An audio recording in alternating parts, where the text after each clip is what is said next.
Hello everyone, welcome to the AB pharmacy classes. आज जो है तो हम देखने वाले हैं क्लिनिकल ट्रायल। ये जो है तो पार्ट 2 है और पार्ट 1 वीडियो का चैनल पे अपलोड कर दिया है, उसकी लिंक मैंने डिस्क्रिप्शन में दे दी। ठीक है, तो देखते हैं clinical trial. A drug should be carefully and ethically tested on a human being, safety and efficacy. ठीक है, तो इसका मतलब क्या होता है? अब क्लिनिकल ट्रायल किस पे करते हैं हम लोग? ह्यूमंस पे क्लिनिकल ट्रायल करते हैं। ठीक है, तो इसी वजह से जो टेस्टिंग होती है ड्रग की, वो केयरफुली और इथिकली की जानी चाहिए, मतलब संभाल के एकदम, क्योंकि उसकी जो है तो सेफ्टी और इफिकेसी जो है तो ह्यूमन को अफेक्ट कर सकती है। अगर कोई साइड इफेक्ट हुआ तो वो डेंजरस हो सकता है। ठीक है, इसी वजह से उसकी इथिकली और केयरफुली जो है तो टेस्टिंग की जाती है ड्रग की। उसके बाद क्या है? To study therapeutic response of a man on a new drug study is called as a clinical trial. Clinical trial क्या होता है? Study the therapeutic response of a man on a new drug study is known as a clinical trial. इसका मतलब क्या है? कोई इंसान है, समझो ये, इसे हमने जो है तो ड्रग दिया। ठीक है, इसने इसका जो भी थेरापेटिक जो रिस्पॉन्स होगा, ठीक है, उसी को हम लोग क्या करेंगे? स्टडी करेंगे। ठीक है, इसी को हम लोग क्या कहते हैं? Clinical trial. Clinical trial. ठीक है, तो आगे देखो। Clinical study divided into phase 0, phase 1, phase 2, phase 3 and phase 4। ठीक है, ये जो है तो 4 फेज में डिवाइडेड, 5 फेज में डिवाइडेड। ऑफिशियली जो है तो ये 4 फेज है। ठीक है, और ये जो फेज 0 है वो अभी अभी आया है, मतलब नया आया है वो, तो उसका जो है तो इतना डिटेल में नहीं पूछा जाता है। तो आपको पेपर में बस नेम मेंशन करना है और ये चारों के बारे में डिटेल में लिखना है। ठीक है, तो आगे देखते हैं। फेज 0 में क्या होता है? माइक्रो डोजिंग होती है। फेज 1 में human pharmacological and safety test किया जाता है। फेज 2 में therapeutic exploration and dose ranging. इसका मतलब क्या होता है? डोज की रेंज चेक करने का होता है। फेज 3 में क्या होता है? Therapeutic conformation. और फेज 4 में होता है पोस्ट मार्केटिंग सर्वेलेंस। इसका मतलब क्या है? जो मार्केट में ड्रग आ चुकी है उसके बाद उसका सर्वेलेंस करना। तो चलो एक एक करके सब देखते हैं। जो सबसे पहला है वो कौन सा है? फेज 0। फेज 0 क्या होता है? ये जो है तो अनऑफिशियली, ठीक है, ये जो है तो ऑफिशियल नहीं है। तो क्या होता है? Microdosing in a human less than 1/100 of a dose और tested substance calculated to produce pharmacological effect with a max dose less than 100 mg।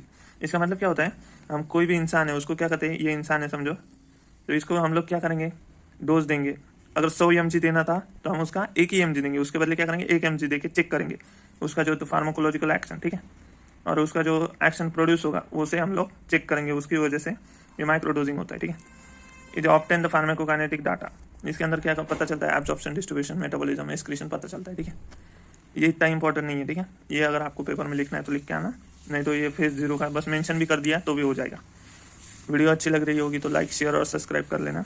ये फेज 1 जो है तो इंपॉर्टेंट है। ठीक है, ये क्या होता है? Human pharmacological and safety. इसमें क्या करते हैं? ह्यूमन फार्माकोलॉजिकल एक्शन चेक करते हैं, उसके बाद सेफ्टी चेक करते हैं, ड्रग सेफ है या नहीं ह्यूमंस के लिए। इसमें क्या किया जाता है? Healthy volunteer taken 20 to 80। इसका मतलब क्या होता है? जो डिसीज फ्री पर्सन है, जिन्हें कोई डिसीज़ नहीं है, वो हम लोग 20 से 80 वो लोग लेते हैं जिन्हें कोई डिसीज़ नहीं है। ठीक है, फेज 1 में याद रखना है हेल्दी पर वॉलंटियर लिए जाते हैं। To know the maximum tolerance dose MTD and safety and tolerability. इसका मतलब क्या होता है?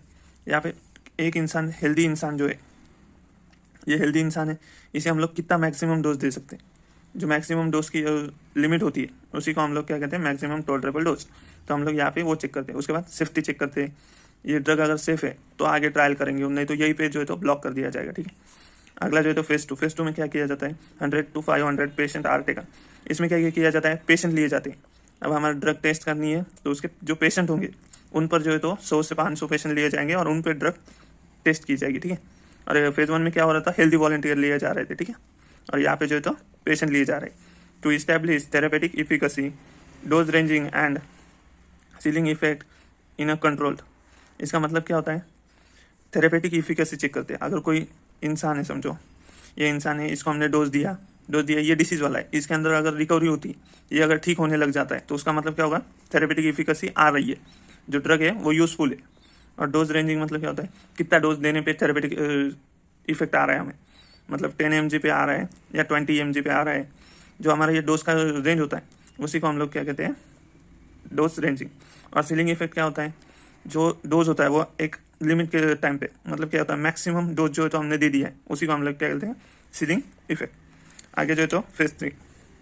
फेज 3 क्या होता है, यहाँ पे अगर साइज बढ़ा दिया जाता है, मतलब 500 से 3000 पेशेंट लिए जाते हैं। और फेज 1 2 में क्या कर रहे थे, तो 500 तक ही ले रहे थे, 100 से 500 पेशेंट ले रहे थे। अब यहाँ पे क्या करेंगे, थोड़ा साइज बढ़ा देंगे, क्योंकि यहाँ पे जो है तो हमें थेरेपी की इफिकेसी का पता चल गया, सेफ्टी का पता चल गया, डोज रेंज का पता चल गया। तो यहाँ पे क्या करते हैं, हम लोग ज़्यादा लोगों के अंदर ड्रग ट्रायल करते हैं to establish the value of a drug in relation to existing therapy. मतलब क्या होता है, इनका जो इनमें जो थेरेपी दी जा रही है ड्रग की, उसकी जो है तो इस्टेब्लिश कर दिया जाता है to confirm safety and tolerability in a large population. अब यहाँ पे जो है तो 500 लोगों का हमने टेस्ट किया था, तो यहाँ पे कितने 3000 लोग हैं, ठीक है। तो इसकी जो है तो सेफ्टी और टॉलरेसिटी चेक की जाती है लार्ज पॉपुलेशन। तो ये होता है फेज 3। अब फेज 4 में क्या होता है, पोस्ट मार्केटिंग सर्वेलेंस होता है, फार्माकोविजिलेंस, इसी का टॉपिक है, ठीक है। तो आप लोग यहाँ पे देखो, large number of patient being treated by the practicing physician. अब ये जो ड्रग है ये मार्केट में आ गई, क्योंकि फेज 4 में जो है तो मार्केट में आ जाती है, ठीक है। तो ये जो है तो ड्रग आ गया अभी मार्केट में, तो ये किसके पास जाएगी, फिजिशियन के पास टेस्टिंग के लिए जाएगी। अब ये फिजिशियन पेशेंट का जो तो लॉन्ग टर्म इफेक्ट चेक करेंगे, ठीक है। लॉन्ग टर्म कोई साइड इफेक्ट तो नहीं है, कोई एलर्जी नहीं हो रही है ना पेशेंट को, कोई एडवर्स इफेक्ट नहीं आ रहा है ना, to know the rear end long term advantage effect. तो ये जो है तो उसी का होता है। हमने अभी देखा था कि हमारी जो वैक्सीन लगी थी तो उसके जो है तो कुछ साइड इफेक्ट आ रहे हैं, ठीक है। तो वो जो है तो अलग केस था, ठीक है। वो इमरजेंसी केस में डायरेक्ट जो है तो वो ड्रग यूज़ कर ली गई थी, ठीक है। ये था हमारा क्लिनिकल ट्रायल पार्ट 2, ठीक है।